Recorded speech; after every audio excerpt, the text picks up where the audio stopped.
Hello guys! For today's video, magluluto po tayo ng pechay in oyster sauce and garlic. So, nakita nyo naman, napakaraming garlic kasi ang dish na ito ay napakasarap kapag maraming garlic. So, ayan, ang dami rin nating pechay.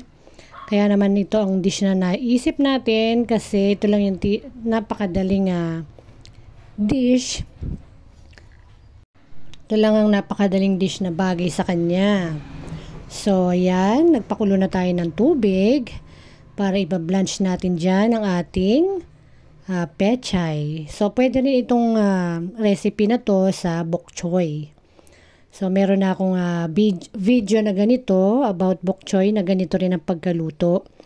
But this time, ang gagamitin natin is our own pechay. Yes. So, ayan na nga. Inilagay na natin sa tubig na kumukulo ang ating pechay. So, napakadali lang po nitong lutuin. So, siguro, pag nakita nyo siya na medyo nalanta na, pwede na yon. So, hindi na natin kailangang i-fully cook. Parang i-half cook lang natin siya.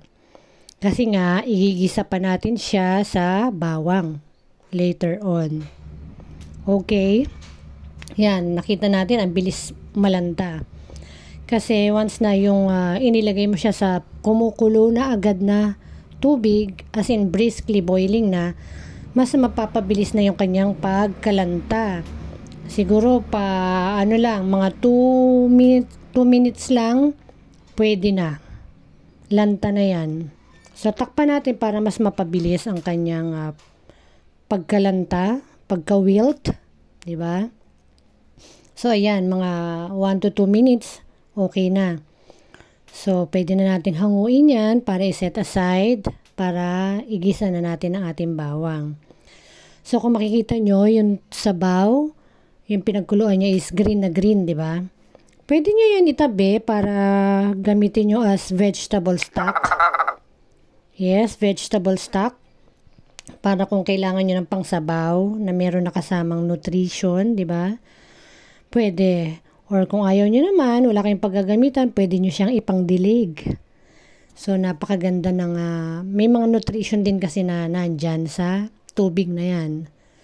So, wag natin itapon, sayang. Okay? So, ayan na nga. Kunin na natin yung ating pechay na niluto ng 1 to 2 minutes lang. Kasi napakabilis nitong maluto eh. Kailangan kahit pa paano may crunchiness pa. So, ayan yung ating tubig. Palamigin natin yan. Ay, meron pa pala. Second batch pa pala. Kasi nga napakarami na ating pechay. Dahil napakarami na ating pechay, pangalawang batch na ito. So, 'di ba? Lahat ng halos may mahuhulog talaga na sustansya dyan sa tubig na pinagkuluan niya. Kaya naman, wag natin itatapon. Kung meron po tayong garden, pwede natin yan idilig. Pero palamigin nyo muna, syempre. Baka may dilig nyo na mainit pa siya, mamamatay ang ating halaman. So, kailangan munang palamigin. So, ayan na. Mabilis lang po siyang malanta. So, ang dish na ito is very vegetarian. Kung kayo ay hindi kumakain ng mga karne, so, swak na swak sa inyo itong dish na to. Saka napakakonti lang ng ingredients, di ba? Oyster sauce lang, garlic, and pechay. Okay na, meron ka ng instant ulam. So, kung gusto mong samahan ng iba pang meat, pwede naman. Side meat, yung meron kang dyan, piniritong fish or any meat, di ba?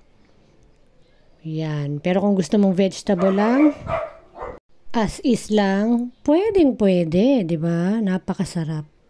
So, ayan na, nag-wilt na silang lahat. Kanina, napakarami po niyan, itsura niyan. So, ngayon, ayan na lang siya. Yan ang ating pinagkuluan na may mga nutrisyon na nandyan. Huwag natin itapon. Pwede natin gawing ang pangsabaw sa lulutuin at pwede rin pangdilig kapag malamig na. So, palamigin muna bago idilig sa ating plants. So, yan na. Magigisa na tayo ng ating bawang. Alam nyo na yan. Napakadali lang nitong steps na to. So, ayan ang ginamit ko. Happy Fiesta oil. Baka naman. So, yan. Yan ang aming oil na ginagamit palagi. Dati, parang Baguio oil. So, yan. Nag-switch na siya sa ganyan. So, ayan na. 1 wooden spoon ng oil is enough. At ilalagay na natin ang ating bawang na mince. Mince ang pagkakahiwa ng ating bawang. At wag po nating susunugin, syempre. The more garlic, the better. So, saute lang natin ng slight para meron pa rin, para hindi namamatay ang kanyang nutrient. Diba? Dahil ang garlic, kapag the more na nainitan, namamatay yung kanyang taglay na sustansya. Yung benefit na makukuha mo sa kanya is possible mamatay if you cook it very well. So, you slightly saute it only. And then, ilalagay na natin ang ating pechay. Ang ating pechay na binlanch sa mainit na tubig. So, ayan na. Igigisa-gisa lang natin siya dyan. Napakadali lang po nito. Kailangan lang may tong kayo para mai-flip nyo siya ng maayos sa ating pan. Bali, ang ating pan is flat. So, medyo medyo mahirap maggisa. Okay lang. So, ayan na yung ating oyster. Lagyan na rin natin ng oyster bago natin siya i-saute-saute. So, gumamit pala ako ng wooden spoon dyan. Pero later on, gagamit tayo ng tong para na i-flip natin ng maayos yung mga gulay na hindi nadudurog ng bonggang-bongga. So, ang pag-saute natin is magiging abutin siguro ng 5 minutes. Pero slow fire lang, ha? Para hindi malanta ng bonggang-bongga. So, ayan yung ating ground pepper. Slow ang heat lang ang heat natin is very slow lang para hindi naman mabigla yung ating vegetable kasi luto na nga yan. So, parang ang ginagawa na lang natin is itinotos natin siya sa oyster sauce and garlic. We are just tossing it sa garlic and pepper. Diba? Siguro slow to medium heat. Yan. Pero sa mga restaurant kasi yan, lalakas ng mga mga apoy nila eh. Ano yun? Siguro 1 minute lang tapos na. Pero dahil nasa bahay lang tayo, yan, hindi naman tayo nagmamadali. Pwede natin yan paabutin ng 5 minutes, 3 to 5 minutes in slow to medium fire. So, maging observant lang kung kailan kung kailan ilalakas yung apoy, kung kailan hihinaan. Yun lang ating magiging the best way is to observe kung ano yung ginagawa natin. So, that way, malalaman natin kung ano yung mga dapat natin gawin, kung ano dapat natin i-apply na lakas ng fire, hina ng fire, ganon. Ako naman nung nagluluto, wala rin naman akong alam sa ganyan. Pero along the way, matututo ka basta observant ka lang. Just be kind to yourself. Ganun lang yon. Lagyan natin ng dagdagan natin ng soy sauce. Ganun lang ka konti. Para may konting dagdag lasa. So, yung iba, nilalagyan pa nilang kung ano-ano yan eh. Kasi, Pero sa akin, ganyan lang yung super konting ingredients lang is fine na. Kaya ko nga kainin ng pechay ng as in nilaga lang eh. Yun. Kasi parang ini-enhance lang natin ng konti yung kanyang lasa. O, yung masyado maraming lasa, hindi rin maganda.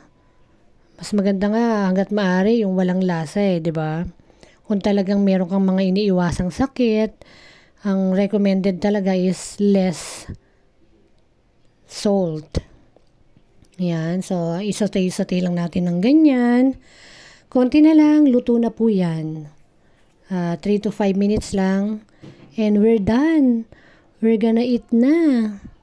Napakasimpleng dish lang po nito na kayang-kaya ng kahit sino. Di ba po? Medyo ano lang, may konting labor lang, yung paghiwa-hiwa, syempre, pag-prepare. Pero all in all, napakasarap as is. Kaya naman sa mga vegetarian dyan, ito na po. Let's cook this kind of dish. Vegetable dish na talaga namang swak na swak sa ating panglasang Pinoy. Dahil ito po ay pechay na talaga namang paborito rin ng lahat ng Pilipino. Sa pagluluto talaga namang kailangan lang is matyaga ka dahil hindi rin naman ganun kadali ang magluto. Hindi rin ganun kadali mag-isip ng lulutuin sa araw-araw. Kaya kung ano man ang inihain, kailangan kainin. Maging masaya kung ano yung nakahatag sa lamesa, 'di ba? So ano pa man 'yan, siguradong merong effort ang nagluto niyan. Kaya naman be thankful kung ano man ang mai-prepare ng mga parents or mommies, daddies sa family. So yan lang po ang ating dish. Ibuhusan na natin ang ating sauce. At it looks so yummy na. At talaga namang masarap ito sa kanin. As is. So, yan na yung mga ayaw ng karne. Bagay na bagay po sa inyo ang dish na ito. And I hope you learned something. Thanks for watching. See you on the next one. And there you have it. God bless. Yummy.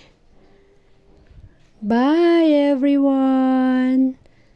Thanks for watching.